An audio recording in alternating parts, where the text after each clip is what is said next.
Pues seguro que todos ya a estas alturas están súper emocionados y listos para plantar iglesias. Y Esteban me pidió que yo les bajara a todos de la moto. Entonces, mejor no.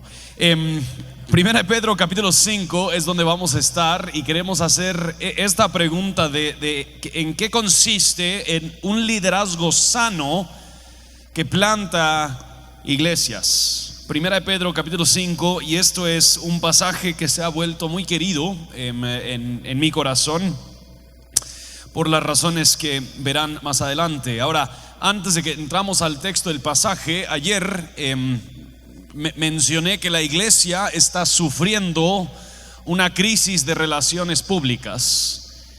Pero en realidad, si somos muy sinceros, hasta cierto punto es el liderazgo de las iglesias que está sufriendo una crisis de relaciones públicas.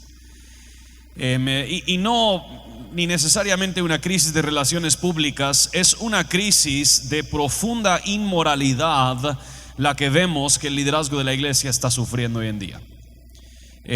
Solo tienes que meterte a las noticias y por supuesto que en algún lugar de nuestros países encuentras a otro pastor evangélico denunciado y juzgado por abuso a menores. Vemos casos de tremenda corrupción, vemos a pastores quienes se les encuentra vínculos con el narcotráfico, vínculos con corrupción política. Nos encontramos en épocas donde los pastores y los líderes están abusando el poder y la plataforma que tienen y están creando sistemas que giran en torno a ellos. Nos encontramos en momentos que de verdad son de mucha tragedia. Ahora, esto no es necesariamente un momento nuevo para la iglesia. Estas cosas han sucedido desde mucho tiempo. Hasta Juan mismo habla de Diótrefes, que le encanta estar enfrente de la gente. Pero nos encontramos en un momento donde más y más estamos viendo lo valioso que son líderes con integridad, líderes verdaderamente aprobados en la iglesia. Y yo creo que una de las razones por la que nos encontramos en esta crisis de liderazgo en la iglesia local es que hay demasiadas personas no preparadas, no listas y no aprobadas, quienes quieren asumir la etiqueta de pastor sin saber en qué consiste ejercer ese rol. Y verdaderamente, vivimos en una época donde el que se quiera nombrar pastor lo hace.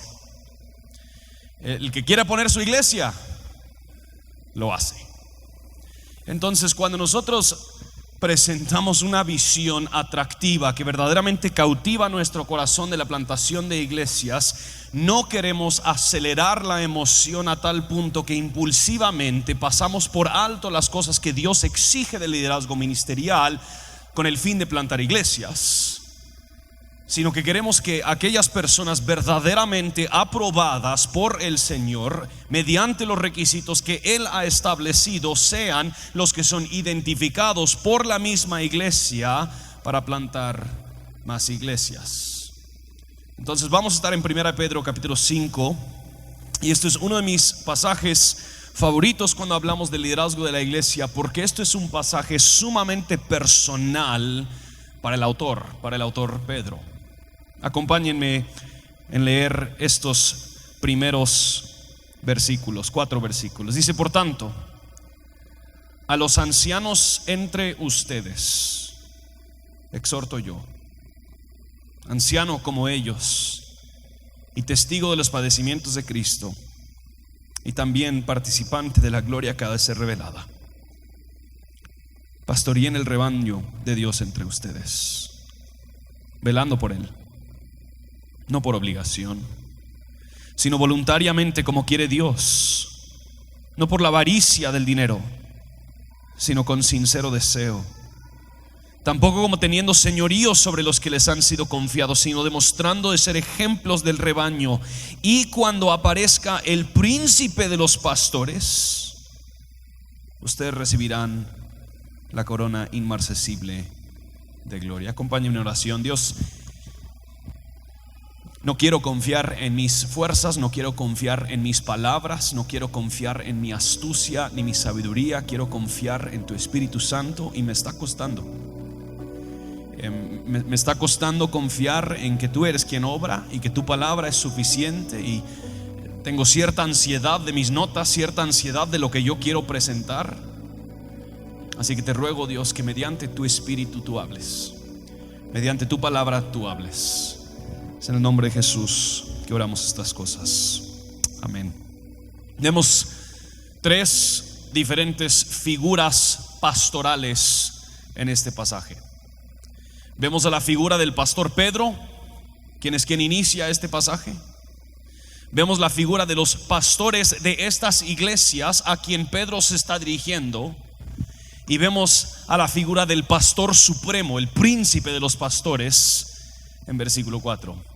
Empecemos viendo lo que dice el pastor Pedro.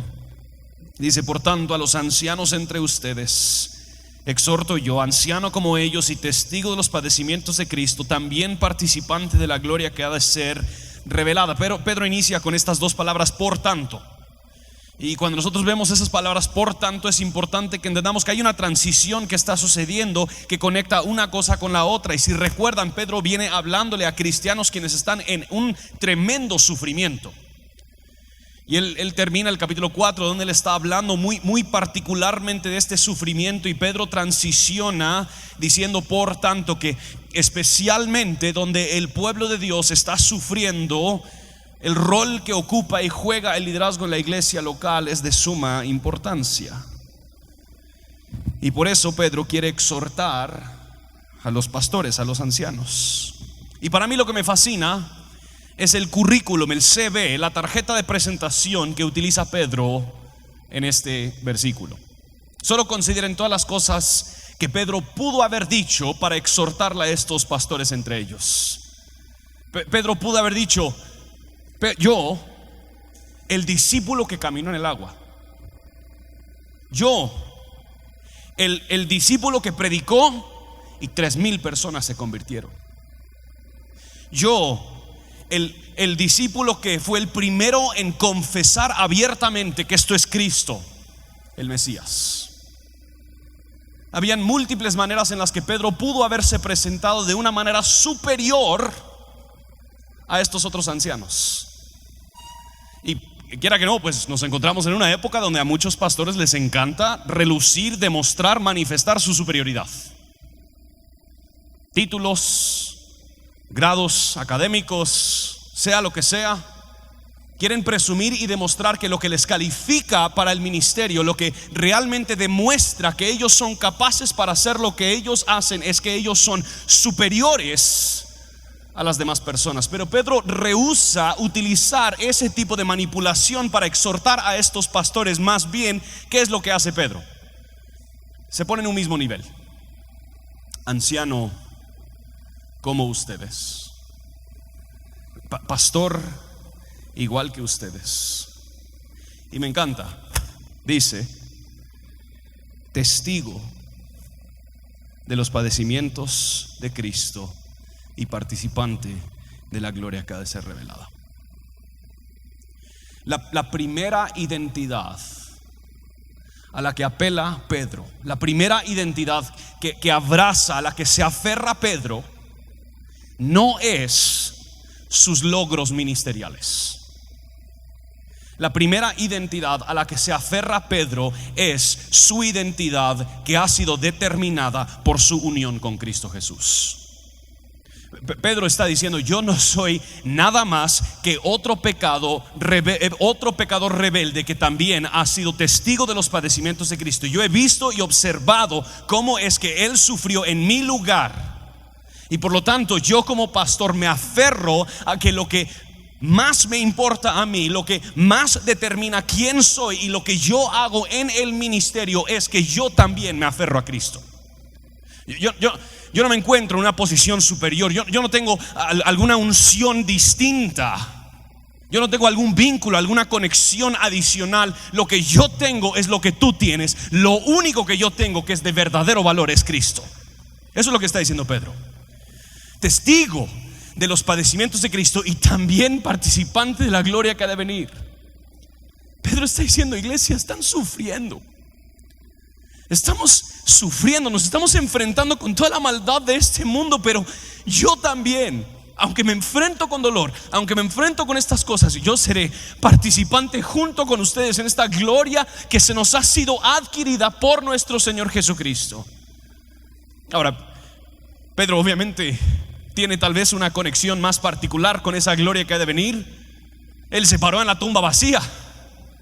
Él vio de primera mano el triunfo de nuestro Señor Jesucristo.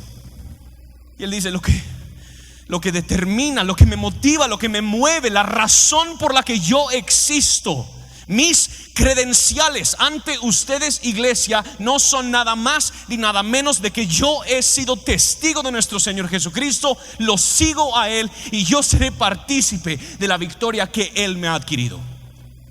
Y cuando hablamos de un liderazgo sano que planta iglesias, es un liderazgo que gira en torno a Cristo y su obra. Es un liderazgo que encuentra su eje central, su centro, su identidad, no en lo que ha hecho el ministro o el líder, sino en lo que ha hecho Cristo por él. Y es por eso que él empieza a hablar a estos pastores, porque él es testigo de la muerte de Cristo y partícipe de la gloria futura. Y Pedro le está hablando a los ancianos entre ustedes, dice Pedro. Por tanto, a los ancianos entre ustedes. Ahora, nosotros usualmente le llamamos a los líderes de la iglesia pastores. Históricamente se les ha llamado ancianos. De hecho, pastor como título no lo encontramos en el Nuevo Testamento. Los títulos que se usan para hablar de los líderes de la iglesia a lo largo del Nuevo Testamento es anciano y obispo, y son términos intercambiables que se utilizan en diferentes pasajes hablando o refiriéndose al mismo grupo de personas.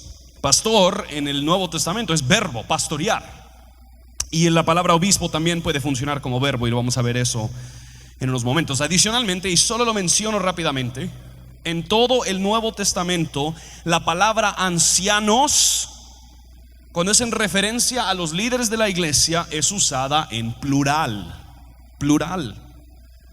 El plan de Dios para su iglesia no es que tenga un pastor, es que tenga pastores, que tenga ancianos. Entonces Pedro, el pastor Pedro, anciano Pedro, se está dirigiendo a los pastores de estas iglesias. Y es precisamente ahí a donde llega Pedro en versículo 2. El pastor Pedro a los ancianos entre ustedes, en versículo 2, dice: pastoreén el rebaño de Dios entre ustedes, velando por él, no por obligación, sino voluntariamente, como quiere Dios, no por la avaricia del dinero, sino con sincero deseo, tampoco como teniendo señorío sobre los que les han sido confiados, sino demostrando ser ejemplos del rebaño. Según lo que dice Pedro, los ancianos, los pastores de las iglesias tienen dos tareas principales: pastorear y obispar. ¿Sí? Esa palabra sé que no existe en español, pero lo vamos a usar hoy. Pastorear y obispar, o puesto ya en español, supervisar. Los ancianos pastorean el rebaño de la iglesia. Obviamente, usar esta palabra depende mucho de la metáfora de pastores con ovejas. Los pastores de ovejas en este entonces, y pues todavía hoy en día, tenían tareas muy puntuales. Primero, obviamente, ellos eran los que cuidaban a las ovejas, en el sentido de que los guiaban a donde pueden ser alimentados, al agua donde podrían beber las ovejas. Los pastores también protegían a las ovejas de los lobos y cualquier otra amenaza en contra de su vida y su salud. Los pastores cuidaban de las ovejas por la noche, también asegurando que estaban protegidas. Los pastores también iban tras las ovejas que se habían perdido, las ovejas descarriadas. Los pastores ayudaban y atendían a las ovejas enfermas o heridas. Y en esa manera, metafóricamente o espiritualmente, los pastores de las iglesias así cuidan a las ovejas de las iglesias. Pastoríen el rebaño, que corresponde a los pastores de una iglesia asegurar que las ovejas son alimentadas, y por eso los pastores dedican tiempo al estudio y la predicación de la palabra. A los pastores les corresponde proteger a la iglesia de las amenazas espirituales, y por eso se equipa a la iglesia para poder identificar los que los quieren engañar. Al mismo tiempo, si surge entre la iglesia alguna amenaza en contra de la iglesia, los pastores son responsables por proteger al rebaño. Los pastores de las iglesias, buenos pastores, en general pasan mucho tiempo con ovejas enfermas, ovejas lastimadas, ovejas descarriadas. Les soy sincero, a veces las ovejas patalean y muerden bastante. Varios tenemos cicatrices. A veces las ovejas no quieren ser guiadas y se desvían por total, y los buenos pastores van tras ellos. Que para ponerlo de una manera muy práctica, los pastores de la iglesia no son un gurú de la vida, no son los que tienen que resolver todos los problemas, no tienen más unción ni más acceso a Dios, no es alguien que tiene las mejores ideas, no es la persona quien es el mayor donante. El anciano no es la persona que es el mejor líder. El pastor, el anciano, se identifica específicamente por su amor y su cuidado de las ovejas. Pastoréen el rebaño entre ustedes. Y la carga que creo que la iglesia se está enfrentando hoy en día es que en muchos casos estamos viendo a los pastores para algo mucho más allá de lo que ellos pueden y deben ofrecer. Y a algunos pastores les gusta. Ellos no te pueden hacer caminar en el camino correcto. Te pueden guiar o instruir. No te pueden rescatar del pecado. No te pueden conectar con Dios. No pueden hacerte anhelar más a Dios. No pueden hacerte dejar tu pecado. No tienen las respuestas a todas tus preguntas. No tienen que estar para orar por tu nueva empresa. No tienen que estar para ungir tu carro. No tienen que estar para orar por todas las cumpleaños que vives. El pastor existe para cuidar, alimentar, amar la oveja. Pero no solo eso, los mismos pastores, aunque ocupan este rol de ser pastor, al mismo tiempo que son pastores, también somos ovejas. Ningún pastor deja de ser oveja solo porque ocupa el rol de pastor. Y también somos ovejas. Los pastores, créalo o no, nos cansamos. Créalo o no, nos enojamos mucho en el tráfico de Guatemala. Algunos que conozco por ahí.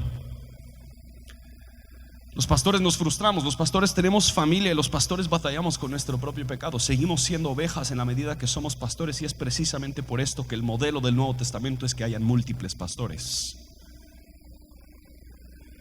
La única cosa que hace diferente a los pastores es que Dios, por su gracia, nos ha encargado ir por delante de su rebaño, guiando y alimentando a los que también son ovejas. Pastoréen el rebaño. Jeremy Ryan, en su libro de ancianos, dice que el anciano o el pastor debería oler a oveja. No literalmente, pues espiritualmente. Si te topas con un pastor que huele a oveja, deberías hacer otras preguntas.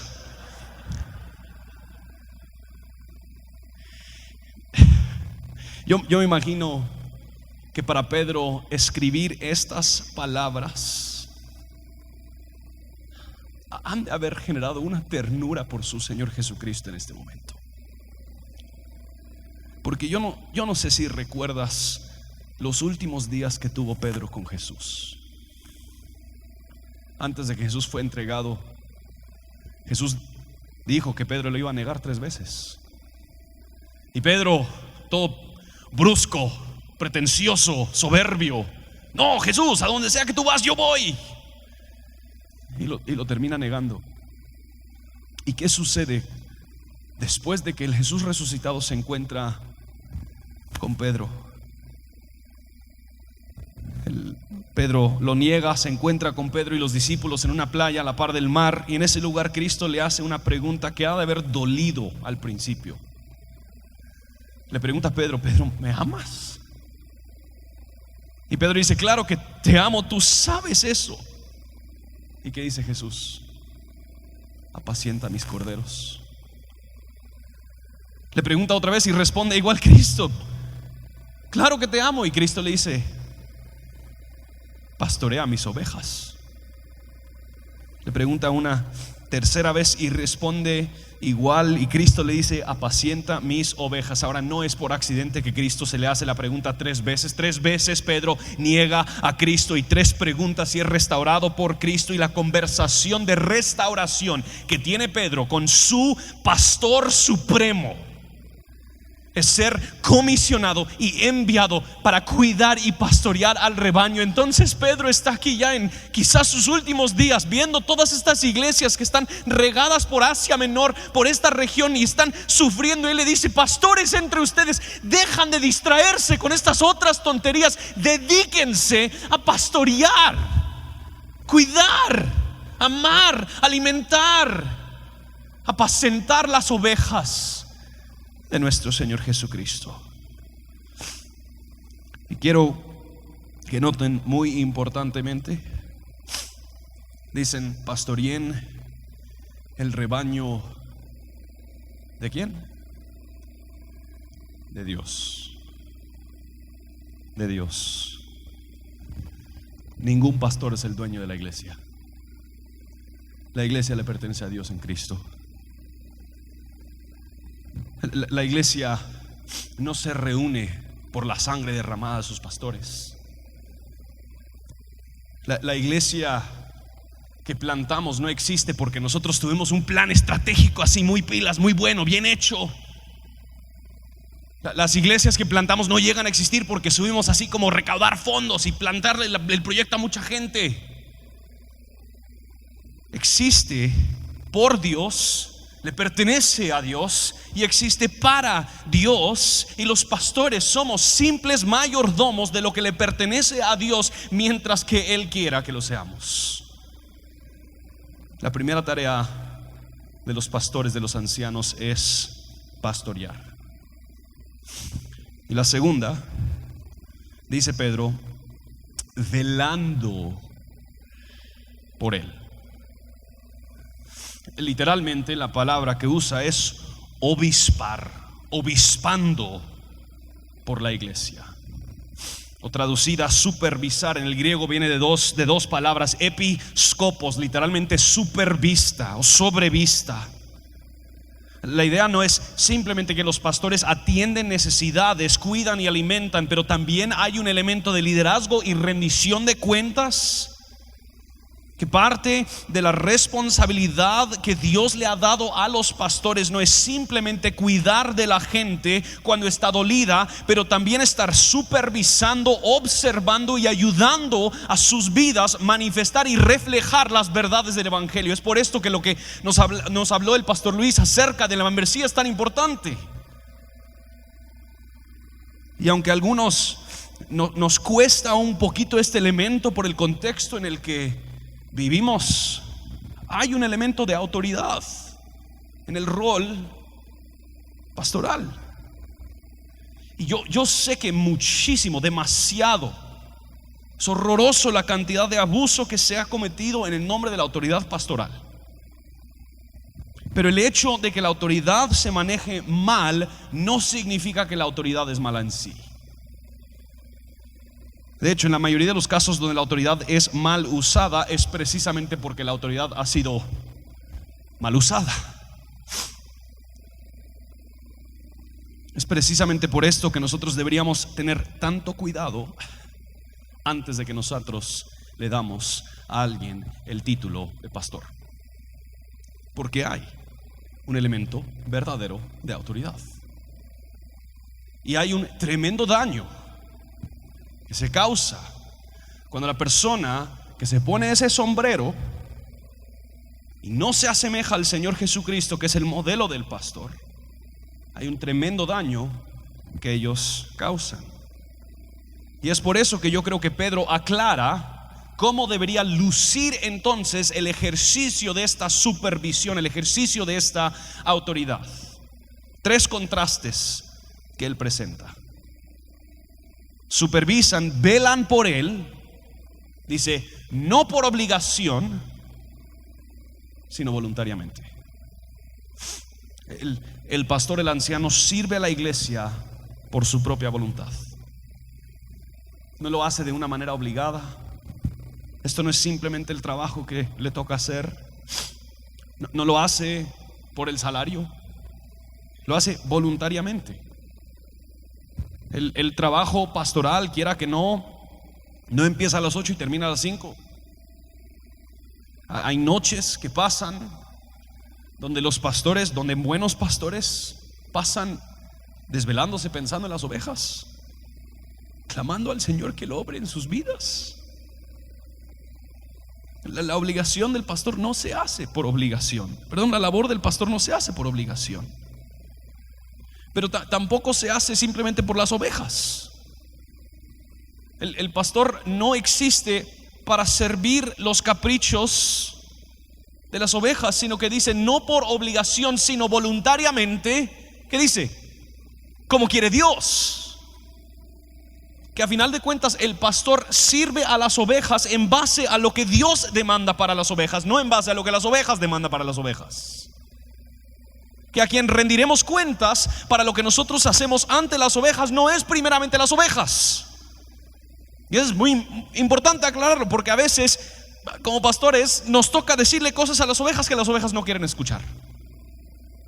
Y nos encontramos otra vez en una época de la iglesia donde hay demasiados pastores que lo que han decidido es que la mejor estrategia para que mi iglesia crezca es que yo simplemente complazca a las ovejas. Y si yo me dedico a consentir a las ovejas, ahí van a seguir llegando. Y eso termina muy mal. Hay pastores quienes están en el ministerio simplemente porque ya no les queda otra. No cambian de carrera, se quedan ahí estancados. Pedro está diciendo, esto no es algo que alguien hace por obligación. Hay demasiada demanda. Se hace voluntariamente como quiere Dios. El segundo contraste, no por avaricia, sino con sincero deseo. La iglesia no es una estrategia para ganar dinero. Amén. ¿Podemos todos afirmar eso? Esperaría que hoy en día podemos todos afirmar eso. ¿Sí? La iglesia no es una estrategia para ganar dinero. La palabra avaricia no capta por total lo que dice Pedro. Lo que quiere dar a entender es ganancias vergonzosas. O sea que es vergonzoso que los líderes de la iglesia usen a la iglesia para lucrar. Esto no significa que es malo que los líderes ganen un salario, pero sí significa que su razón, su motivación, la forma en la que ven a la iglesia no es para captar más ingresos. Y esto es sumamente importante. Si recordamos lo que dice Pablo en 1 Timoteo 3 y en Tito capítulo 1, cuando él está hablando de las calificaciones del pastor de una iglesia, habla acerca de la avaricia, del manejo de sus recursos y específicamente de cómo es que gobierna su hogar. Y muchas veces nosotros ponemos mucho énfasis en ese gobierno del hogar acerca de los aspectos como de crianza o de si hacen devocionales familiares, y esas cosas son importantes también, pero gobernar su hogar incluye todo su oikonomía, el oikos, ¿verdad? O sea, la economía, todo lo que en que consiste los recursos de todo el hogar. Y la cantidad de pastores quienes llegan a ser pastores y tienen un buen grado teológico, pero están endeudados hasta el cuello, o quienes no saben cómo manejar su dinero. Se les paga un salario y siempre necesitan más adelanto, por favor. Y rápidamente, donde no saben cómo ejercer un gobierno, una mayordomía sobre sus propios recursos, rápidamente la iglesia presenta una tentación de decir: uy, aquí podría meter la mano y nadie me va a preguntar nada. Si ellos no manejan bien su propio dinero, no van a manejar bien el dinero de la iglesia. Es la lógica de Pablo. Si ellos son avaros en su propio hogar, lo van a hacer en la iglesia. Y especialmente cuando nosotros vivimos en contextos que están regados de la teología de la prosperidad, mis hermanos y hermanas, esto debería levantar alertas y sospechas tremendas. Porque hay demasiados pastores hoy en día quienes se han aprovechado de la novia de Cristo para enriquecerse, e imponen cargas sobre aquellos de menos recursos, de escasos recursos, para crear para ellos sus sueños. Fingen y aparentan ser pastores cuando realmente son lobos que están devorando a la iglesia. Y es por eso que Pablo dice: no por avaricia, sino con sincero deseo. Y dice: tampoco teniendo señorío sobre los que les han sido confiados, siendo mostrando ser ejemplos del rebaño. Esto es tal vez más fuerte. Obviamente tenemos miedo del abuso de la autoridad de los pastores, pero en la mayoría de los casos no le tememos a la autoridad. Lo que hemos experimentado son pastores o líderes eclesiásticos quienes ejercen señorío sobre sus miembros. Tenemos miembros en nuestra iglesia que ellos han estado en situaciones donde ellos anteriormente le tenían que pedir a su líder para ir a cortarse el pelo, o tenían que pedir autorización para hacer ciertos trámites. El punto aquí de Pedro es que los líderes de la iglesia local no usan su autoridad para oprimir a los que están bajo su carga. Ellos no son dictadores utilizando su poder para avanzar su propia agenda. Al contrario, igual como Cristo, son llamados a ser un ejemplo. Cristo mismo habla de esta diferencia de liderazgo en Mateo capítulo 20, perdón, Marcos no tiene 20 capítulos, así que si lo buscas no existe. Mateo 20. Pero Jesús, llamándolos junto a él, dijo: ustedes saben que los gobernantes de los gentiles se enseñorean de ellos, y que los grandes ejercen autoridad sobre ellos. No ha de ser así entre ustedes, sino que el que entre ustedes quiera llegar a ser grande será su servidor. El que entre ustedes quiera ser el primero será su siervo. Así como el Hijo del Hombre no vino para ser servido, sino para servir y para dar su vida en rescate por muchos. Cristo nos da este mismo contraste. Pedro les llama a que no tengan señorío, pero de que sean un ejemplo. Y vemos en este pasaje el tipo de ejemplo que ellos deberían ser. Jesús mismo, en vez de usar su autoridad para oprimir, usó su autoridad para servir.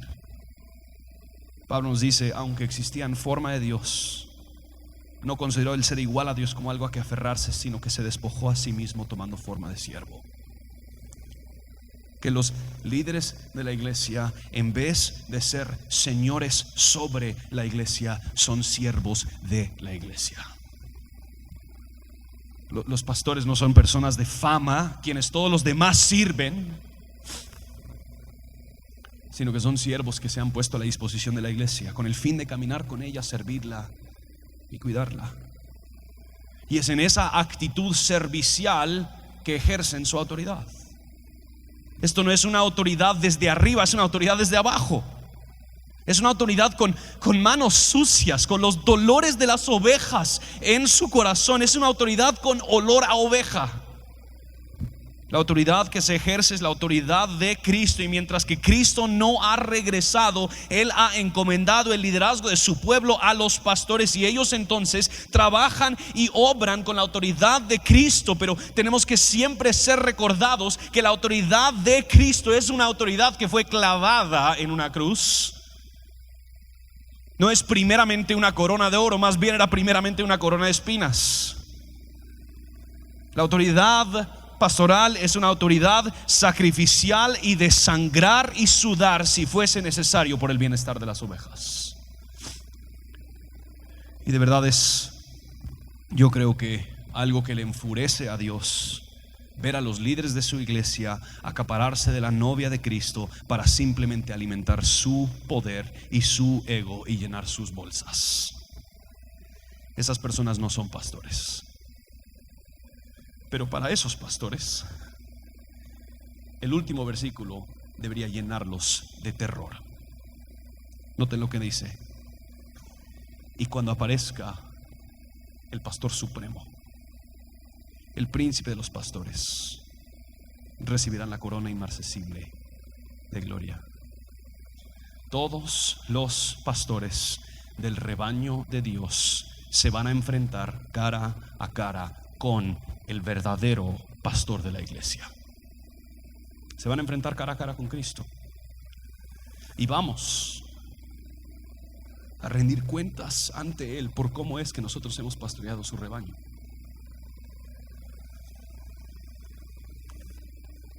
Mis hermanos, Cristo, el novio, se ha ido y Él regresará.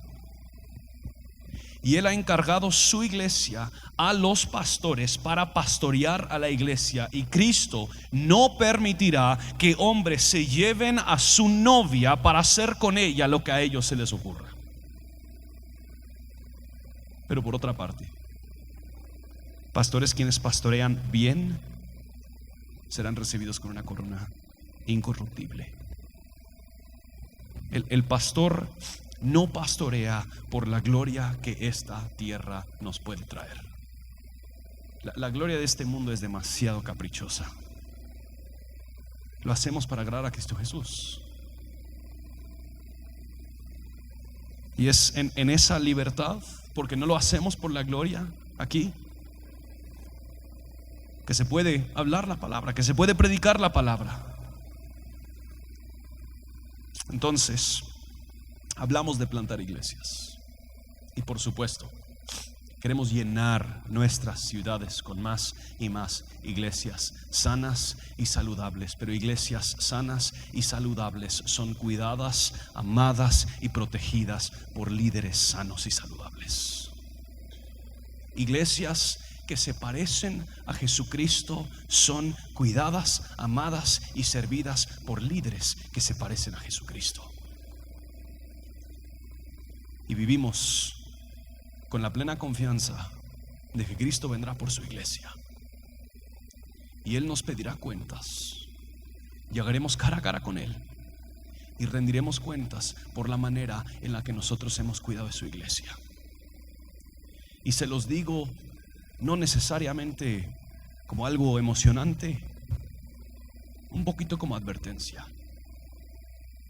Que tengamos nosotros el debido cuidado de repente ponernos líderes porque se nos ocurren mejores ideas, porque nosotros ya podemos ver, tenemos una visión distinta, y es que esta iglesia vieja, los pastores viejos, ellos no entienden, ahora ya nosotros somos la nueva, vamos a hacerlo bien. Ellos no lo han hecho bien, nosotros ya sí lo vamos a hacer bien. Cuidado, porque te encontrarás cara a cara con Cristo. Y esto no es simplemente de lanzar un proyecto relevante, esto no es simplemente hacer algo cool en tu ciudad que nunca se ha hecho. Esto es de cuidar y amar del rebaño de nuestro Señor Jesucristo, y cuidar y proteger la novia de nuestro Señor Jesucristo hasta que Él vuelve por ella. Y de ahí en adelante, nosotros los pastores seremos completamente olvidados. Y la iglesia tendrá para siempre su pastor perfecto. Pedimos, oh Dios, que tú preserves y guardes a tu iglesia, Y Señor, que tú cuides y preserves el liderazgo de tu iglesia. Señor, yo te pido, donde hay liderazgo corrupto sobre tu iglesia, bájalos de sus puestos, por favor, oh Dios. Y si eso inicia conmigo, hazlo. Y te ruego, Dios, que tú purifiques el liderazgo de tu iglesia y que tú purifiques a tu iglesia, que ella pueda ser todo lo que tú la has llamado a ser, y que al mundo verla no hablen de lo impresionante que son sus pastores o sus predicadores, sino que ellos hablen de su gran Salvador. Que tú te lleves la honra. Es en el nombre de Jesús que oramos.